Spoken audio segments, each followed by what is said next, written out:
Hi guys, Elite Legionario here again, and I am bringing you another 1 vs 1 for Rome Total War.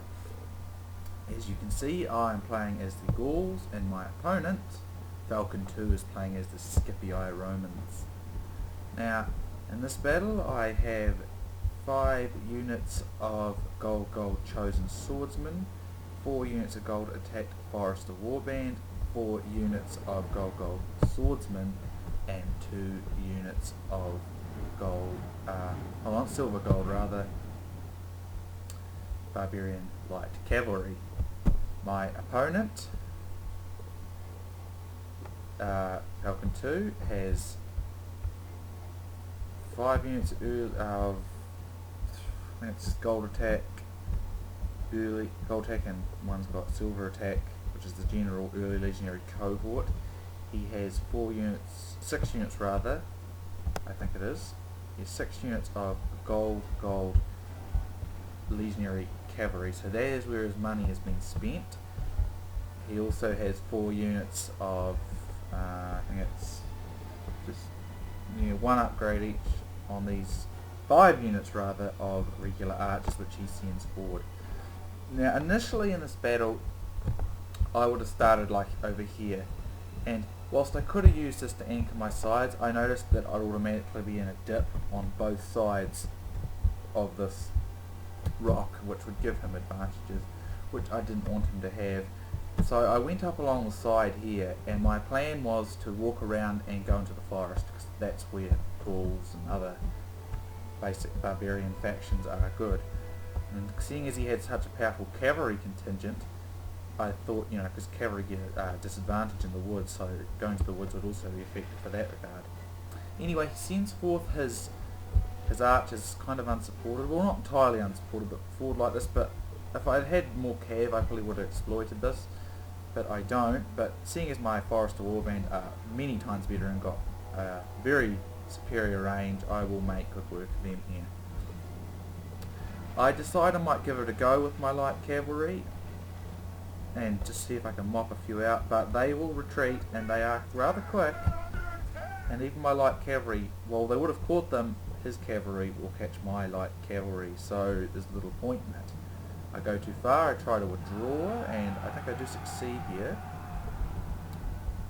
But even the usefulness of this is good, because even when he retreats like this, he turns his back, and my archers can make very quick work of enemies with their backs turned. Here he's going to come right in, and I'm going to make use of my swordsman unit here. They're not quite as good as the chosen swordsman, but because I don't believe Gaul Gallic cavalry to be that good, they're alright.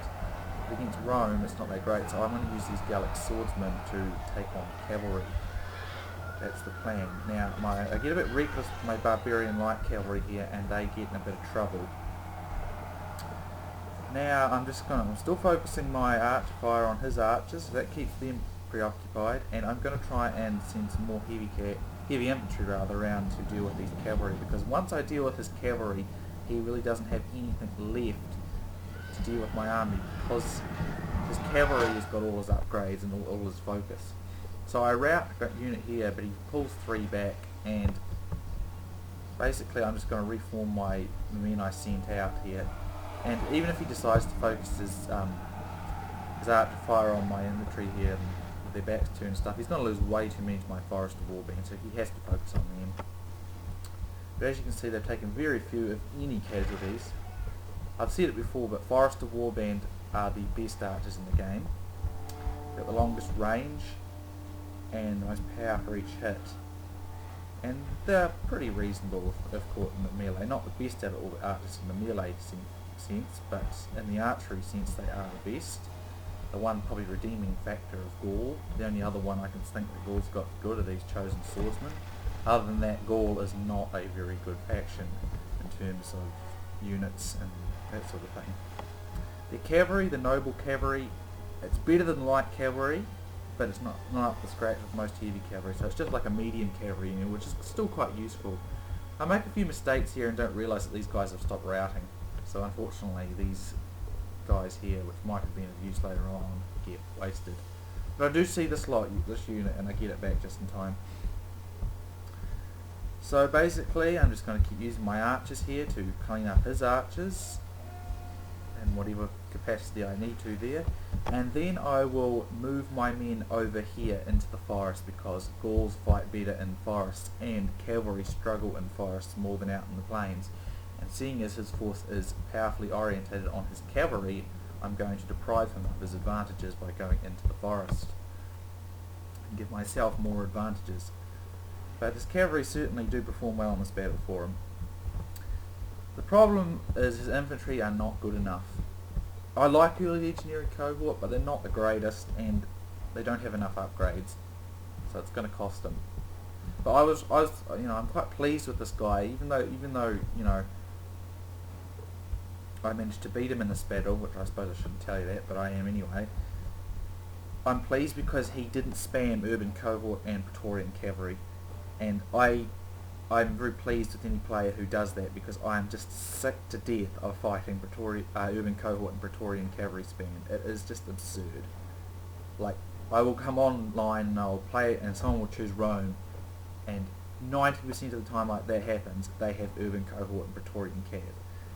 And I just think, come on people, okay, they're great units, but try and expand out and challenge yourself a bit. I stopped using that spam like probably a month after I got online, because I realised that it was quite cheap and easy. I can understand new players doing it because you want to have good units while you're new to try and figure out how to play and all that, and that's perfectly fine, and I understand that, and I think that's not a bad idea at all for new players. But I think once you get some experience down in the game and you have an idea what you're doing, try and challenge yourself more, basically, and that's what I like to do. So I don't use them in large numbers. Now I will use them, like maybe, I'm not like, if I use four Praetorian cav, I'll use like no urban cohort, or maybe one urban cohort for my general, because I think, at least Praetorian cav are beatable by cataphracts. Urban cohort on the other hand are the strongest infantry in the game. Nothing really stands a show except the Spartans. But that's just me ranting on urban cohorts again. So anyway, as I said earlier, I'm going to move my men towards the forest, and I'm just going to walk them, basically. Just, some people do this. They run their men to the forest, they run to their location, and they get tired, and they wonder why they don't fight as well. So if you've got the time, walk. That's my advice. It will keep them fresh, and it won't exhaust them. For those of you who don't know, if you walk pike units out of phalanx, they move a little faster, and they get less tired. I don't know what the whole thing is, they're still carrying the whole damn pike, but I don't know, they get less tired when they're out of formation. So, if you didn't know that, there's a handy wee bit of information there. Here I'm going to rush him forward a bit because I see him sort of rushing in. I don't want to get caught out of position, so I need to get him in position, in a decent position quickly. Now, let's see, as you can see, he's still got quite a lot of cavalry left, so there's still quite a bit of danger there, and he's got enough infantry to be deadly if mine get too bogged down on him. But fortunately for me, I still got quite a lot of Forester Warband, and I think they've all got about half their arrows left, so there's still plenty of arrows left. I war cry here. I'm a wee bit out of position here, but I realise I don't have time. I'm in good enough position to challenge his front line, have units there for his cav. Not the best position, but I didn't want to be I didn't want to get caught completely out on my sides, my flanks exposed, so I had to get into action. Here I am to withdraw a chosen swordsman and a swordsman unit to take the cav, whilst my archers shoot them to shit. Here he goes in for a bit of a side charge, but it's kind of wasteful, because as you can see, my infantry are making very short work of these early legionary cohort. Because basically the early legionary cohort they're probably about the same as swordsmen, maybe a little bit better even, but chosen swordsmen are much better. So here goes one of his cav units, you see. So coming into the forest, I've nullified, well not entirely nullified them, but I've weakened their strengths, because most cavs suffer from a battle bonus in the woods or forests, especially when it's real thick. So that helps. That's a bit of a piece of advice for those of you who don't know. Here he captures some of my archers, but as I said, Forester Warband are quite good in the skirmish, in the melee because they've got a spear, especially against cav, and of course in the forest they get a bonus, and like I said, the cav struggle a bit in the forest, so they will actually rout them. The warlord of the enemy army Here is I try running coming like around a the back of them, startled goat. Hunt him. Goats make good and he eating. charges in, but I managed to turn around in time, and this unit routes anyway, so I got lots of units to challenge that cavalry unit. And as you can see, his cav, I'm out manoeuvring out, positioning him. His infantry is collapsing against mine. Here is another cav charge to give him some strength, and he's starting to get some victories over me, but now I can just see more of these chosen swordsmen around the sides and into the middle. But even then they're actually doing the charge, the sheer power of the charge did quite a lot of damage and getting a lot of momentum. But they will break, no doubt. They won't be able to keep it up for as long as I will, and I got my archers ready. And I'm just going to send them straight for them, basically, and they will... I'm just going to send my archers straight in, get them bogged down, and surround them from the side with my heavy infantry. Basically, I mean, these archers have pretty much done whatever I need them to do. So, that's fine. I'm going to bog them down, and even then they're going to rout. As I said, they've got little spears, which are spears being good against cav.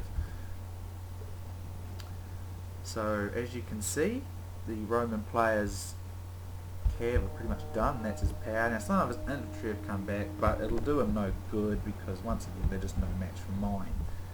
And I've still got some of my archers left. So I'll just meet them in whatever fashion I see.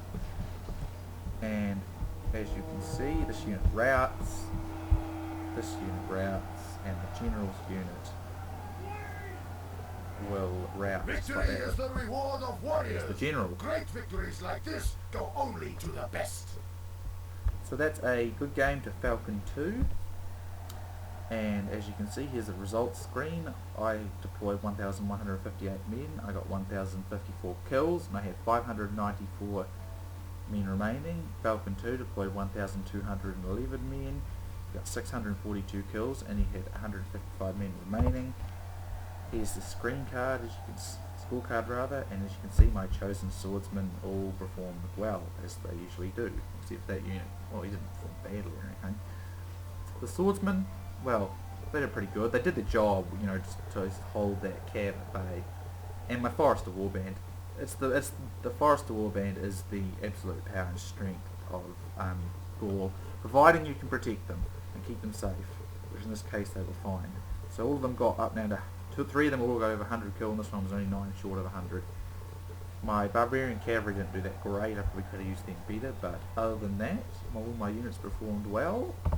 And as I said to Falcon 2, it was a good game. So I'll see you guys next time.